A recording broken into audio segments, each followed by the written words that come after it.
Mas um problema mais sério ainda que eu tenho falado aqui, provocado os candidatos, que é a qualidade das estradas, né? A gente vive no tempo da patrola. Ou seja, quando eu era criança lá no interior, quando a patrola vinha para nós, era uma festa. Porque a patrola nos dava o prazer de correr na terra e brincar e jogar torrão um no outro e tal, né? E a patrola só foi modernizada, né? Melhorou a patrola, aí eles colocaram pedra, cascalho e ficou por isso. A patrola continua passando lá.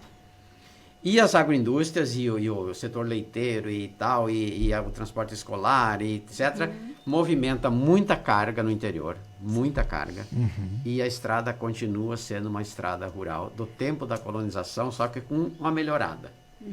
Então eu não consigo entender como é que os caras não valorizam essa atividade que é a base da nossa história econômica, e construir rodovias rurais de qualidade. É inacreditável. Né? Quer dizer, o Chapecó tem que sair do tempo da patrola. Nilson, quer falar? Como eu trabalho numa agroindústria, eu sinto muito isso, né, professor? Dá uma chuva, está programado alguns lotes para tu carregar. Sim. Não vamos ter que trocar porque o caminhão não entra mais. Isso dói na alma de quem da agroindústria, do produtor rural lá. Eu acho que sim, tem que se pensar em umas vias um pouco mais largas, né? Acho que no domingo a gente deu uma volta para o interior aí até para conhecer, junto com a candidata a prefeita. Tu viu que era difícil até de circular com um carro pequeno.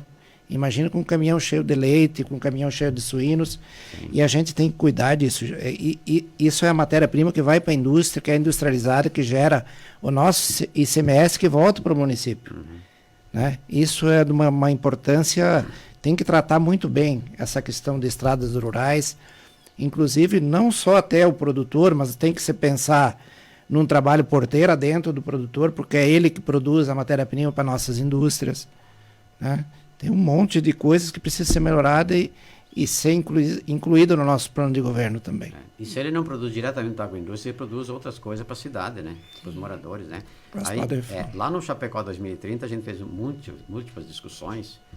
E aí eu fui estudar sobre o conceito de rodovia, né? Porque a gente do interior é a estrada, né? Aí não tem mais esse conceito de estrada, não existe mais. É um conceito que nós aqui culturalmente continuamos entendendo, mas percebe-se rodovia. Então rodovia, se você tem um trajeto que foi feito na época da colonização, ele não contempla uma rodovia.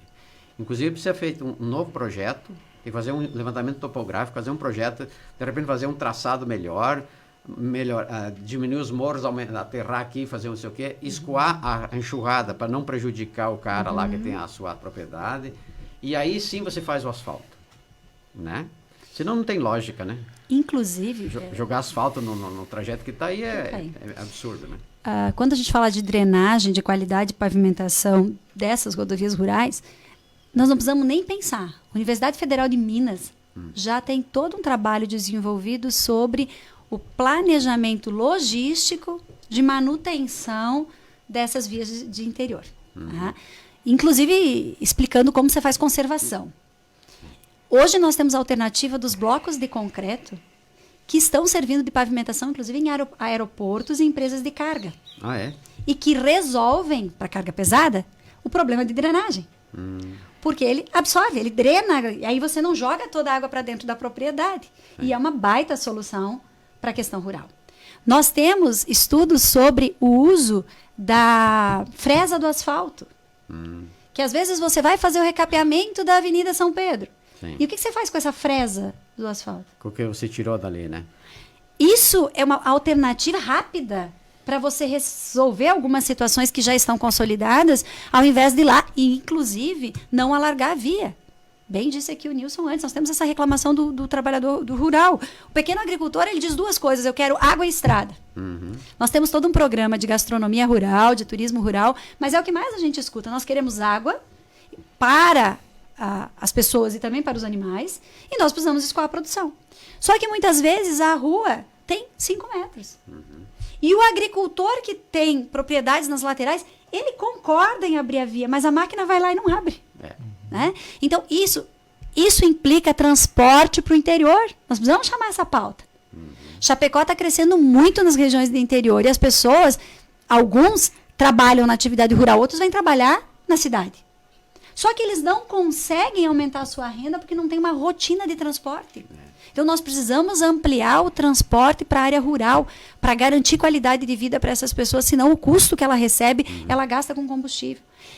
Repetir aqui o que eu falei antes, não precisa ser inteligente, dá para copiar de quem fez. Então, os blocos de concreto são uma alternativa, asfaltamento sim, de acesso, em especial, né, a gente sabe que tem algumas comunidades que já estão demandando isso, mas também as vias que não receberão poderão ter por alternativa o alargamento da via, o uso da fresa do asfalto e a gente poder trabalhar. A ideia do asfalto ecológico, utilizando pneu, base de pneu, para que a gente não tenha tanto recapeamento. Sim. Tá? Falando aí de pavimentação, via exclusiva para o transporte coletivo, está na hora de nós pensar em concreto. Sem dúvida, no corredor de ônibus que eu propus aí, né? O corredor de ônibus concretado. Porque toda vez que a gente entrar para recapear, a gente para o trânsito. A gente gasta de novo. A gente, quer dizer, investe um pouco mais, faz um projeto a longo prazo. Concreto, o Paraná é um exemplo muito clássico disso. Brasília, São Paulo. Não estamos inventando nada. Isso já existe, já é realidade. E tu vê a duplicação da Leopoldo Sander, que é uma via de carga extremamente pesada, vai ser asfalto e não concreto. Não concreto. Né? Que poderia, e não faz tanto tempo assim que ela foi recapeada. Sim, porque você joga o asfalto numa infraestrutura, numa base que está com problema, não dura muito tempo, né? E é só carga pesada ali, né? É a via que mais recebe carga pesada. E a característica de solo ali, né? Então, nós estamos na bacia. Exatamente. E a gente tem aí bairros da cidade de Chapecó, que são os bairros mais velhos da cidade, que só tem a via onde passa a lotação hoje, asfaltada, né? Tem muito desafio para dentro de Chapecó ainda. Sim. Não adianta vir aqui dizer que praticamente está tudo asfaltado, que tem aí uma grande parcela ainda sem asfalto que a gente precisa trabalhar para levar esse asfalto para esses bairros, né? E tem candidatura dizendo que vai asfaltar tudo, né? Vamos ver se vai, né? Vamos torcer, né? Caso for eleito. Né? Nós temos vias em Chapecó que tem mais de 20 anos, 25 anos e nunca viram asfalto. Sim.